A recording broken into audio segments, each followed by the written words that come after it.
Bismillahirrahmanirrahim. Assalamu alaikum dear students. Today we have lecture number 4 from chapter number 6. ये आप diagram देख सकते हैं बैक्टीरियल सेल की, चूँकि हमने इसकी स्ट्रक्चर स्टार्ट की है तो बुक में इसकी कोई इतनी प्रॉपर डायग्राम नहीं है, स्ट्रक्चर को एक्सप्लेन कर दिया गया। तो अब तक जो हमने पढ़ा वो मैं पहले आपको बता दूं। इसकी स्ट्रक्चर में हमने फ्लैजिला के बारे में पढ़ा।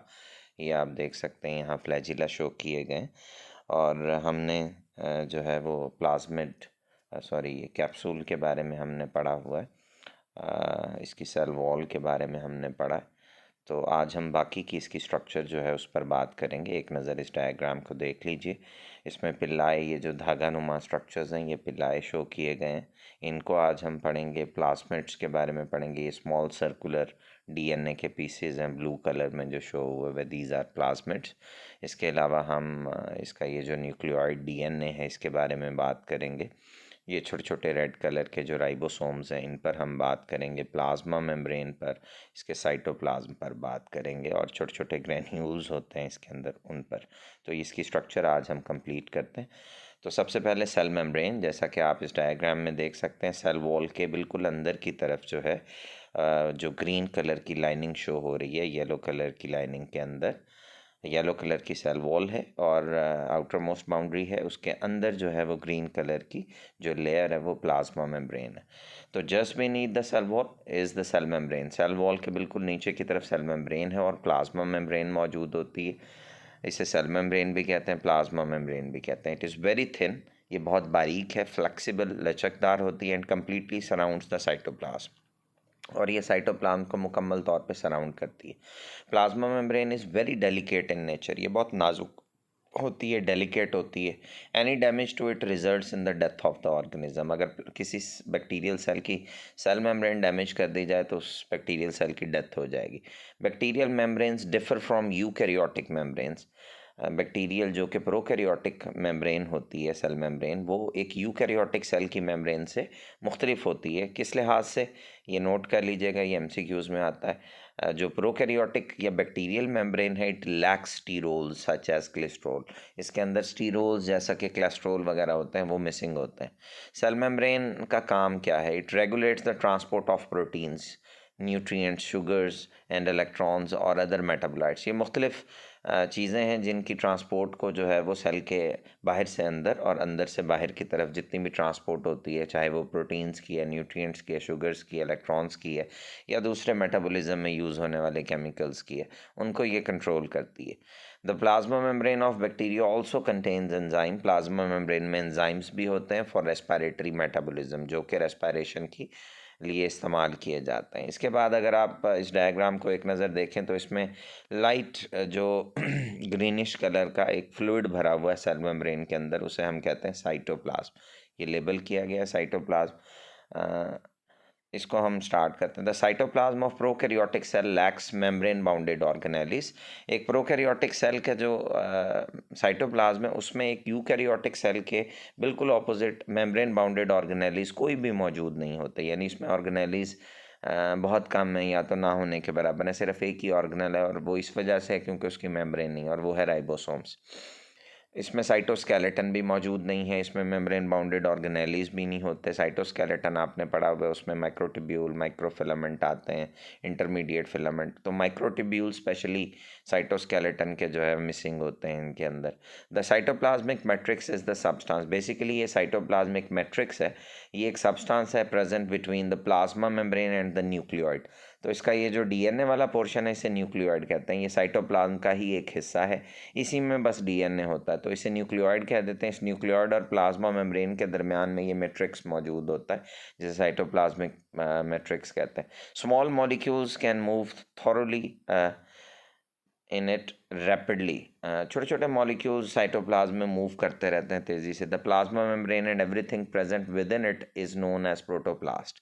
तो प्लाज्मा मेम्ब्रेन, साइटोप्लाज्म और अंदर जो कुछ मौजूद है उसको कलेक्टिवली प्रोटोप्लास्ट कहते हैं। This the cytoplasmic matrix is the major part of the protoplast, क्योंकि ज़्यादातर प्रोटोप्लास्ट का हिस्सा साइटोप्लाज्म।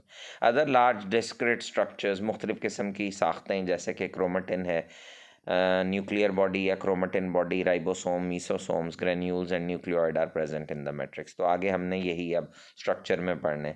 अब नेक्स्ट जो हमारा पोर्शन है बैक्टीरियल सेल स्ट्रक्चर में, वो न्यूक्लियोइड। तो ये मैं डायग्राम में आपको दिखा दूँ। ये जो धागानुमा स्ट्रक्चर्स नज़र आ रही हैं सेंटर में, basically nucleoid is a portion of cytoplasm which contains DNA. तो bacterial cell unlike the cells of the eukaryotic organisms lack discrete chromosome.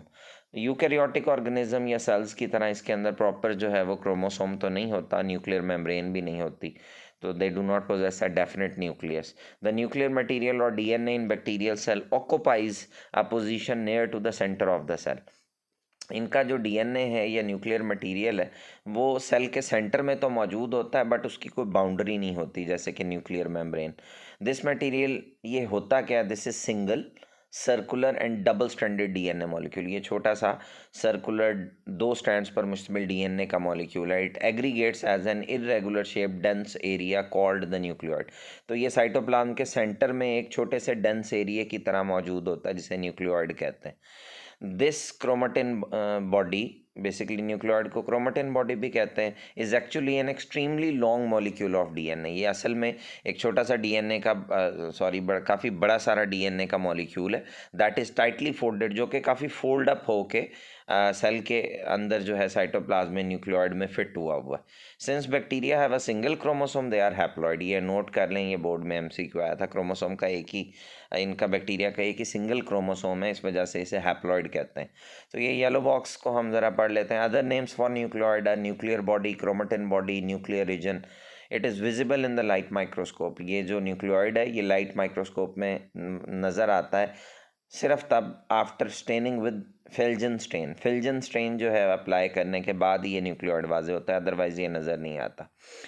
Escherichia coli, E coli closed circle chromosome measures approximately 14,000 micrometer. E coli का जो single circular chromosome है वो 14,000 micrometer उसका size होता है, यानी ये काफ़ी बड़ा है लेकिन फोल्ड अप होके फिट हुआ होता है सेंटर में छोटे से पोर्शन में। इसके बाद अगर आप इस डायग्राम में ये जो आपको ये इस जगह पे स्मॉल सर्कुलर, ये भी डीएनए की तरह का ब्लू कलर इन्हें दिखाया गया है। ये असल में न्यूक्लियोइड के अलावा भी छोटे छोटे डीएनए के स्मॉल सर्कुलर पीसेज हैं, इन्हें प्लाज्मिड्स कहते हैं। इनके बारे में अब हम बात करते हैं। Many bacteria contain plasmids in addition to chromosome. बहुत सारे बैक्टीरिया में क्रोमोसोम से हट के उसके अलावा प्लाज्मिड्स मौजूद होते हैं। ये हैं क्या, दीज आर सर्कुलर, ये गोल डबल स्ट्रैंडेड डीएनए मॉलिक्यूल होता है। दे आर सेल्फ रेप्लिकेटिंग, ये खुद ब खुद रेप्लिकेट करते हैं। And they are not essential for bacterial growth है, इनका काम ग्रोथ या मेटाबॉलिज्म से नहीं होता। दे ऑफन कंटेन ड्रग, होता क्या है फिर इनमें, they often contain drug resistant, heavy metal and disease and insect resistant genes on them. इनमें ड्रग की अगेंस्ट रेजिस्टेंस बैक्टीरिया को देने वाले जीन्स, हैवी मेटल्स के अगेंस्ट रेजिस्टेंस देने वाले जीन्स, डिजीज़ के अगेंस्ट रेजिस्टेंस देने वाले जीन्स और इंसेक्ट्स के अगेंस्ट रेजिस्टेंस देने वाले जीन्स। तो 4 किस्म के रेजिस्टेंट जीन्स जो हैं वो इस प्लाज्मिड में मौजूद होते हैं। एक तो ये काम है कि ये बैक्टीरिया को रेजिस्टेंस प्रोवाइड करते हैं मुख्तलिफ चीज़ों के अगेंस्ट।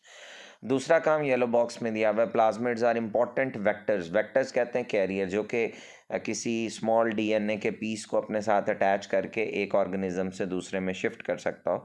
तो प्लाज्मिड्स को जेनेटिक इंजीनियरिंग में एज ए वेक्टर इस्तेमाल किया जाता है। इसके बाद नेक्स्ट ऑर्गेनेली है राइबोसोम। जैसा कि मैंने आपको बताया कि ये जो रेड कलर के डॉट्स नज़र आ रहे हैं, दीज आर राइबोसोम्स। ये वाहिद एक ऑर्गेनल है जो कि साइटोप्लाज्म के अंदर मौजूद होता है। राइबोसोम्स आर, लेकिन ये प्रोकैरियोटिक राइबोसोम है, they are composed of RNA and protein. ये आरएनए और प्रोटीन का बना है। सम में ऑल्सो भी loosely attach to plasma membrane. कुछ ऐसे भी राइबोसोम्स हैं जो कि प्लाज्मा मेम्ब्रेन के बिल्कुल साथ अंदर की साइड पे जुड़े हुए होते हैं। बेसिकली राइबोसोम प्रोटीन फैक्ट्रीज हैं, ये प्रोटीन्स बनाते हैं। They are thousands of ribosomes in each healthy growing cell. एक बैक्टीरियल सेल में हज़ारों की तादाद में हेल्दी सेल में राइबोसोम्स हैं। They are smaller than eukaryotic ribosome. जैसा कि आप जानते हैं, मैंने आपको बताया ये 70S का होता है।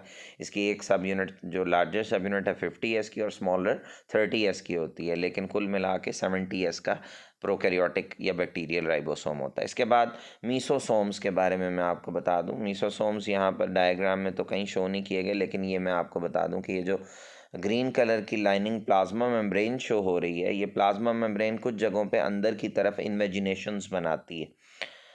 अंदर की तरफ, यानी ये होता प्लाज्मा मेम्ब्रेन का ही हिस्सा है लेकिन साइटोप्लाज्म के अंदर की तरफ धंसा हुआ हिस्सा होता है, तो इसे हम मीसोसोम कहते हैं। तो इसके बारे में अब हम बात करते हैं। The cell membrane invaginates into the cytoplasm. Cell membrane cytoplasm के अंदर की तरफ इन्वेजिनेट करती है, forming structures called as mesosomes. तो ये इन्वेजिनेटेड स्ट्रक्चर्स जो होती हैं इन्हें मीसोसोम्स कहते हैं। मीसोसोम्स कई शक्लों के बन सकते हैं, ये बनेंगे हमेशा साइटोप्लाज्म के अंदर ही, और ये होंगी एक्सटेंशन किसकी, प्लाज्मा मेम्ब्रेन की। इन्वेजिनेशंस होंगी अंदर की तरफ, ये वेजिकल्स की शक्ल में भी हो सकते हैं, टिब्यूल्स या लेमिलाई की शक्ल में। मीसोसोम्स आर इन्वॉल्व इन, इनका काम क्या, they are involve in DNA replication. ये डीएनए जो होता है इसका बैक्टीरियम का, उसकी रेप्लिकेशन में इन्वॉल्व होते हैं, एंड सेल डिवीजन में। Whereas some mesosomes are also involve in export of exocellular enzyme. ये दूसरा फंक्शन है कि कुछ मीसोसोम्स जो हैं वो एक्सपोर्ट ऑफ जिन एंजाइम्स ने सेल के अंदर बनना है और फिर बाहर जाना है, उनकी एक्सपोर्ट में इन्वॉल्व होते हैं, उन्हें एक्सोसेलुलर एंजाइम्स कहते हैं। Respiratory enzymes are also present on the mesosomes में रेस्पिरेशन के भी एंजाइम्स मौजूद होते हैं। इसके बाद ग्रेन्यूल्स एंड स्टोरेज बॉडीज़ पर हम बात करते हैं। तो ये जो आप डायग्राम के अंदर बहुत सारे दाने देख रहे हैं रेड कलर के, तो राइबोसोम्स हैं, लेकिन इसके अलावा छोटे छोटे और भी ग्रेन्यूल्स हैं जो कि डायग्राम में शो नहीं किए गए। इसी तरह जैसे राइबोसोम्स के डॉट्स हैं, आप डिफरेंट कलर के या डिफरेंट साइज़ के डॉट्स लगा दें तो वो स्टोरेज मुख्तलिफ ग्रेन्यूल्स होते हैं। अब ये ग्रेन्यूल्स क्या हैं? Since bacteria exist in very competitive environment, चूँकि बैक्टीरिया हर 20 मिनट बाद दो में डिवाइड कर जाते हैं, तो वहाँ जो न्यूट्रिएंट अवेलेबिलिटी है वो बहुत थोड़ी होती है। इस वजह से हर बैक्टीरिया को फूड के लिए compete करना पड़ता है। तो बैक्टीरिया हमेशा कम्पिटाइटिव एनवायरनमेंट में होते हैं, जहाँ उनको अपनी एग्जिस्टेंस के लिए फ़ाइट करनी पड़े, compete करना पड़े, मुकाबला करना पड़े। Where nutrients are usually in short supply. तो इस वजह से ऐसे इन्वायरमेंट को हम कम्पिटाइटिव एनवायरमेंट कहते हैं जिसमें न्यूट्रिएंट थोड़े होते हैं। तो बैक्टीरिया अमूमन ऐसी जगहों पे पाए जाते हैं जहाँ जो कम्पिटेटिव हो, जहाँ न्यूट्रिएंट थोड़े हो। They tend to store extra nutrients. तो बैक्टीरिया क्या करते हैं, जो न्यूट्रिएंट्स ऑब्टेन करते हैं उनमें से बहुत थोड़े थोड़े करके यूज़ करते हैं, और जो बाकी होते हैं उनको एक्स्ट्रा न्यूट्रिएंट्स के तौर पे अपने अंदर स्टोर कर लेते हैं व्हेन पॉसिबल। दीज में भी ये जो अब स्टोर करते हैं स्ट्रक्चर्स या ग्रेन्यूल्स, उन्हें स्टोरेज ग्रेन्यूल्स कहते हैं। उन स्टोरेज ग्रेन्यूल्स में क्या क्या स्टोर हो सकता है? Glycogen, sulphur, fats and phosphates. In addition, इसके अलावा सेल्स के अंदर और भी ग्रेन्यूल्स होते हैं जिसमें फिर वेस्ट मटेरियल्स जमा होते हैं, तो उन्हें हम एक्सक्रीटरी ग्रेन्यूल्स का भी नाम दे सकते हैं। तो जो ग्लाइकोजन, सल्फर, फैट या फॉस्फेट स्टोर करेंगे ग्रेन्यूल्स, उन्हें स्टोरेज ग्रेन्यूल्स कहेंगे, और जो वेस्ट को स्टोर करेंगे उन्हें हम एक्सक्रीटरी ग्रेन्यूल्स का नाम दे सकते हैं। दैट आर क्योंकि उन्होंने अल्टीमेटली एक्सक्रीट हो जाना है उन ग्रेन्यूल्स ने। For example common waste materials में, अब ये जो एक्सक्रीटरी ग्रेन्यूल है इनमें क्या क्या होता है? Alcohol, lactic acid and acetic acid. इसके बाद स्पोर्स और सिस्ट, ये डायग्रामेटिकली शो नहीं कर सकते क्योंकि ये स्पेशल स्ट्रक्चर्स हैं जो कि अंडर स्पेशल कंडीशंस बनती हैं।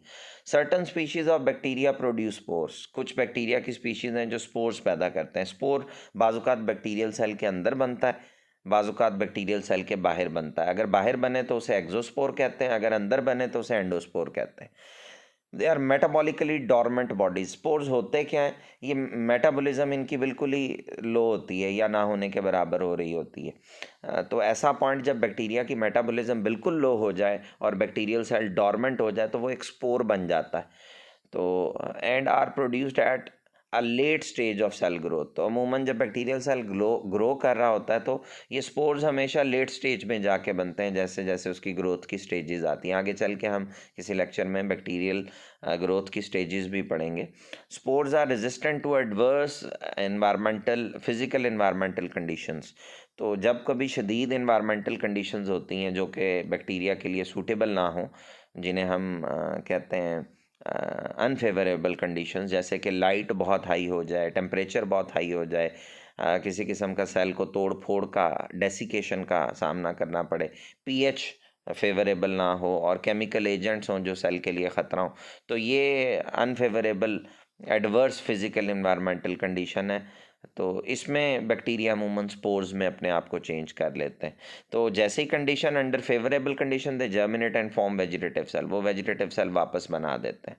तो वेजिटेटिव सेल जो नॉर्मली तमाम एक्टिविटीज़ कर रहा होता है सिवाय रिप्रोडक्शन के, वो वेजिटेटिव सेल है।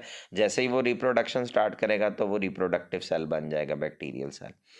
तो सिस्ट जो है ये एक और डॉर्मेंट स्ट्रक्चर है। Cyst are dormant thick walled desiccation resistant forms.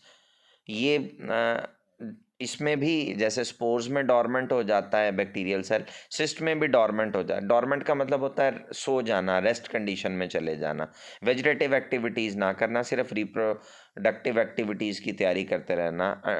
तो सेल अमूमन अनफेवरेबल कंडीशन में बिल्कुल ही स्लो डाउन कर जाएगा, अपनी मेटाबॉलिज्म को स्लो कर लेगा, डॉर्मेंट हो जाएगा, सो जाएगा आप सादा लफ्ज़ों में कहें तो। थिक वॉल्ड होते हैं ये जो सिस्ट हैं। डेसिकेशन रेजिस्टेंट, इनमें डेसिकेशन से बचाव की खासियत मौजूद होती है। And develop during differentiation of vegetative cell, तो ये अमूमन बनते हैं जब वेजिटेटिव सेल्स की डिफ्रेंसिएशन हो रही होती है। डिफ्रेंसिएशन से मुराद है जब वेजिटेटिव सेल मेच्योर हो रहे होते हैं। Which can germinate under suitable, और जैसी कंडीशन सूटेबल होती हैं तो यही सिस्ट जो है ये जर्मिनेट कर सकता है, डेवलप करता है और नए बैक्टीरिया बना सकता है। They are not heat resistant, इनमें हीट के अगेंस्ट कोई रेजिस्टेंस मौजूद नहीं होती। हीट ज़रा सी अगर बैक्टीरिया जब सिस्ट में चेंज होता है, सिस्ट बेसिकली एक कवरिंग है, हार्ड कवरिंग जो बैक्टीरिया अपने गिर्द बनाता है, थिक वॉल्ड कवरिंग है, जो कि डेसिकेशन से या डेसिकेशन के अगेंस्ट उसको बचाती है अनफेवरेबल कंडीशन में। लेकिन और याद रखें जब भी बैक्टीरिया स्पोर या सिस्ट बनेगा तो इस सूरत में ये डॉर्मेंट हो जाएगा और रेजिस्टेंट हो जाएगा। ये एडवर्स इन्वायरमेंटल कंडीशन को, हार्श कंडीशन को बेयर करने की इसमें सलाहियत आ जाएगी। सिस्ट के केस में है सिर्फ हीट अगर ज़्यादा हो जाए तो सिस्ट फट जाता है और बैक्टीरिया की डेथ हो जाती है। तो अमूमन बाज़ात एक बोर्ड में सवाल आता है what is the difference between spores and cyst, तो ये आपके सामने लिखे में ये 2 पैराग्राफ्स हैं, ये आप लोगों ने जो है वो उसके आंसर में लिखना है। तो ये जितने भी आज मैंने आपको स्ट्रक्चर्स पढ़ाई हैं इनमें से शॉर्ट क्वेश्चन और एमसीक्यूज़ आते हैं। तो इनमें से आपने जो है वो एक तो ये सारी याद करने के बाद आपने लिखनी है। ये छोटे छोटे हैं तो ये आसानी से आप याद भी कर सकते हैं, लिख भी सकते हैं। तो ये बैक्टीरियल सेल की स्ट्रक्चर कंप्लीट हो जाती है। नेक्स्ट टाइम इंशाल्लाह हम nutrition, respiration, growth in bacteria study करेंगे, हमारा नेक्स्ट लेक्चर होगा। So that's all for today. Stay safe and healthy. Thank you. अल्लाह हाफिज़।